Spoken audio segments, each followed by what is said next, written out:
You're watching South Asia Newsline, and at the top stories we are tracking for you on Friday, the 14th of November. Celebrations erupt as PM Modi's alliance scores big win in Bihar election. Canada eyes fresh start in trade talks with India, says Minister Sidhu. And Pakistan accuses bombers in Islamabad blast were Afghan nationals.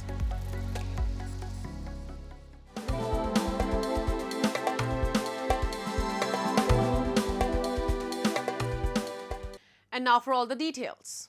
Celebrations erupted across the Indian state of Bihar as Prime Minister Narendra Modi and Bihar's Chief Minister Nitish Kumar-led NDA coalition swept a landslide victory in the state's assembly elections. In the fierce political battle in Bihar, trends until 3 p.m. showed NDA comfortably leading on more than 200 seats in the 243-seat assembly. In a post on X, India's ruling Bharatiya Janata Party thanked the voters of Bihar for a resounding victory and promised for a stronger Bihar. The opposition, India Bloc, on the other hand, trailed with merely 38 seats. The Bihar outcome is seen as a sharp reversal for PM Modi, who lost his parliamentary majority in last year's national elections and had to lean on allies to remain in power. The top leadership of both the ruling NDA and the opposition India Bloc claimed that the increase in voter turnout went in their favour. As per ECI data, Bihar recorded a historic voter turnout of 67.13% in the two-phased elections held on November 6th and 11th, the highest since 1951. Most exit polls had predicted a clean sweep for the NDA. Indian security forces on Friday demolished the home of Dr. Umar Nabi, identified as the bomber behind the explosive-laden car that detonated near Delhi's Red Fort this week. The attack has now claimed at least 13 lives. The Indian government has termed the November 10th blast a terror incident and vowed swift justice. Investigators say the module linked to Jaish-e-Mohammed and Ansar Ghazwat-ul-Hind was planning multi-city attacks using vehicle-borne IEDs. Authorities are probing all angles under stringent anti-terror laws, including possible links to earlier arrests of 7 men from Jammu and Kashmir. Prime Minister Narendra Modi's cabinet has directed agencies to identify and bring all collaborators and sponsors to justice urgently. Moving on. Canada and India are working to rebuild trade ties and explore new areas of cooperation after a 2-year chill, with Ottawa keen to restart trade negotiations under new process. Canada's Trade Minister Maninder Sidhu said on Thursday. Sidhu, on a 3-day visit to India, met Commerce Minister Piyush Goyal for what he described as a very productive ministerial dialogue focused on sectors including critical minerals, clean energy, agriculture and artificial intelligence. Sidhu's visit marks a major high-level trade engagement since Canada paused negotiations for a broad trade pact in 2023 after relations soured when Ottawa accused New Delhi of involvement in the killing of Khalistani separatist Hardeep Singh Nijjar.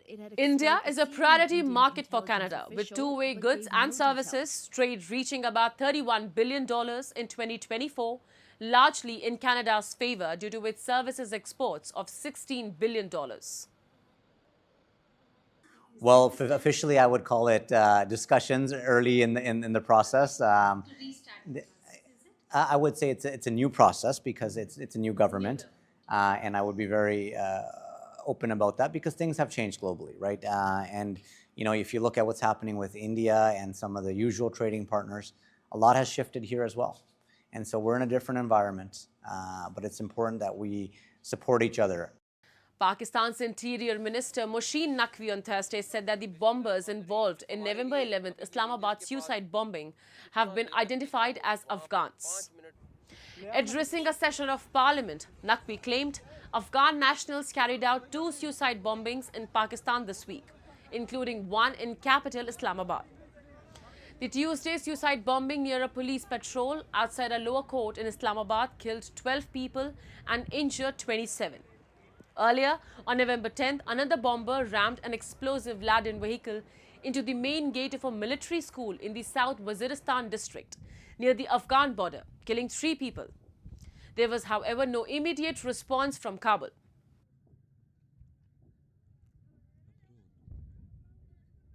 Moving on.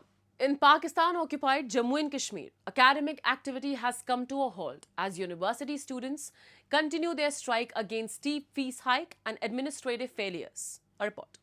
Students of University of Kashmir in Pakistan-occupied Jammu and Kashmir have launched a full academic boycott after the administration announced a sudden 50 to 80% increase in various university fees.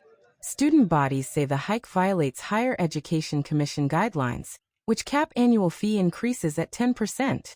The protest is being led by the Jammu and Kashmir Students' Liberation Front, which hosted a joint meeting of all student organizations. और university के जो syndicate है और HEC के जो rules हैं higher education के, उनके मुताबिक एनुअली जो फीसिस के अंदर जो बुनियादी फीसिस होती है, जो ट्यूशन फीस होती है, वो फीसिस में जो है वो 10% इजाफा किया जाता है। और ये इस रूल्स की खिलाफ वर्जी करते हुए यूनिवर्सिटी ने इस मरतबा जो है वो 40 से 50% जो है वो इजाफा कर दिया गया।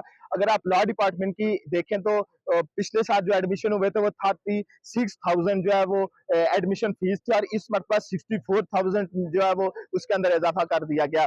और 2 साल पहले की बुनियाद पे अगर आप देखें, जब लॉ एडमिशन हो रहे थे तो 30,000 फीस थी, और आज जो है वो 3 साल के बाद जो है वो 64,320 पे लॉ डिपार्टमेंट की फीस कर दी गई है। यानी 110% जो है वो 3 सालों के अंदर जो है वो इजाफा किया गया है।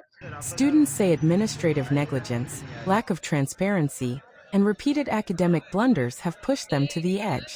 तो आज हमारी यूनिवर्सिटी में हड़ताल है, ठीक है। हड़ताल के जो बेसिक्स है अपने, तो उनके अंदर सबसे पहले लोकल से बस फीसेस, ठीक है, जो बच्चे हॉस्टल्स में रह रहे हैं या इधर सिटी के अंदर रह रहे हैं, उनसे 6-6 हज़ार रुपये उनके ऊपर आयद किया गया है, ठीक है, जो हॉस्टल्स वाले बच्चों के ऊपर नहीं बनना चाहिए। जो बच्चे कहीं अब्दुल्ला कैंपस जाते हैं उन पे तो चले, ठीक है, उनके पास ट्रांसपोर्ट कार्ड होना चाहिए। अगर इसका भी करना चाहिए तो इंतजामिया को ये चाहिए कि स्टूडेंट्स को स्टूडेंट कार्ड दें जो बच्चे ट्रांसपोर्ट का इस्तेमाल करते हैं। जो बच्चे अपने हॉस्टल में रह रहे हैं उनके लिए इस चीज़ का नहीं होना चाहिए। इसके बाद दीगर पॉलिसीज के अंदर आ जाता है, जैसे कि कुछ बच्चों के ऊपर उन्होंने इस तरह की पॉलिसीज आयद की हैं जो उन्होंने स्टूडेंट्स को नहीं बताई थी। अब तलबे-इल्म 8वें सेमेस्टर में पहुंच के अपने जीपीए की वजह से परेशान है, जिनकी वजह से उनको डिग्री नहीं मिल रही। Moving on. The International Crimes Tribunal in Bangladesh has announced that it will deliver its verdict in the crimes against humanity case against former PM Sheikh Hasina and 2 of her former top aides on November 17th.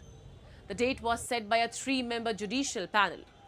Security has been significantly tightened, particularly around government buildings in Dhaka and surrounding areas ahead of the verdict. Meanwhile, in an email interview to the BBC, Sheikh Hasina has denied committing crimes against humanity.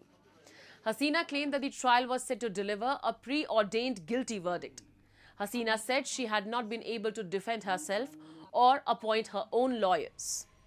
Lawyers representing her had filed an urgent appeal to the UN raising serious fair trial and due process issues at the International Crimes Tribunal. The special court had concluded trial proceedings on 23rd of October. Prosecutors are seeking death penalty for Hasina if she is found guilty. Hasina's Awami League party remains banned while trials continue against the party and its former leaders. Dubbed as the ghost of the forest, a female black panther has become the center of attraction at the Central Zoo in Nepal. The black panther was rescued from the Ilam district on 2nd of September and has been kept for display since Wednesday. The black panther is, however, not a separate species. It's a common leopard whose coat appears completely black due to a genetic mutation known as melanism, marking its dark spots blend. Such black leopards are extremely rare in the wild. Previously, the zoo had another black panther rescued from Nuwakot in 1996, but it died in less than 2 weeks. Young female हो, हामीसँग लगभग चाहिँ 3 वर्षको अन्दाजी अनुमानको छ हैन। यो चाहिँ र यो चाहिँ उता पूर्वी इलामबाट चाहिँ हामीले रेस्क्यु गरेर लिएर आएको र यो हेर्दा यो चाहिँ एकदम कमनली चाहिँ देखिने चाहिँ होइन। अरू चितुवाहरू चाहिँ अब काठमाडौँमा अस्ति भर्खरै हामीले यहाँ पनि सुइसियामेसीमा एउटा चितुवा रेस्क्यु गऱ्यौँ हैन। त्यो र यो प्रजाति चाहिँ एउटै हो, तर हेर्दाखेरि चाहिँ फरक छ। यो कम्प्लिटली कालो छ, त्यो चाहिँ फरक छ। अब अहिले चाहिँ रिसेन्टली चाहिँ लगभग धेरै समयको चाहिँ ग्यापमा चाहिँ यो चितुवा हाम्रोमा आइपुगेछ। Okay, yeah, this is the first time I'm seeing something this species of cat, and I feel like this is one of the most mesmerizing thing that I would ever witness. And yeah, it's a really rare thing to see something called black panther in the zoo. and yeah, I was really captivated, and it was something really, it blew my mind actually. That's all in tonight's edition. We will see you same time next week. Have a great weekend. Good night.